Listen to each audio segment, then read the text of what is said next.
মানুষকে জান্নাত এবং জাহান্নাম দুই পথ আল্লাহ তাআলা দেখিয়েছেন, চিনিয়েছেন, জানিয়েছেন। জান্নাত হলো আল্লাহ তাআলার আনুগত্যশীল যে সমস্ত বান্দারা আছে তাদেরকে আল্লাহ তাআলা পুরস্কার হিসেবে যে স্থান দিবেন সেটার নাম হচ্ছে জান্নাত। আর পক্ষান্তরে যারা আল্লাহ তাআলার অবাধ্যতা করবে, নাফরমানি করবে, তাদেরকে আল্লাহ তাআলা শাস্তি স্বরূপ যে স্থান তৈরি করলেন সেই স্থানের নাম হচ্ছে জাহান্নাম। কি? জাহান্নাম। কিন্তু বর্তমান দুনিয়াতে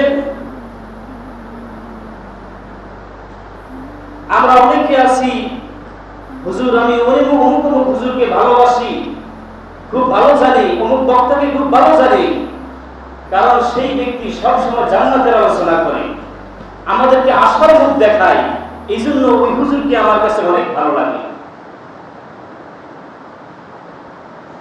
পক্ষান্তরে জাহান্নামের আলোচনা আমি শুনতে চাই না, আল্লাহ সম্বন্ধে আমি খারাপ ধারণা নিতে চাই না, আমি আল্লাহ তাআলার রহমতের উপর আমার ভরসা আছে, আস্থা আছে, এরকম কথা বলেন না মানুষ আছে না নাই?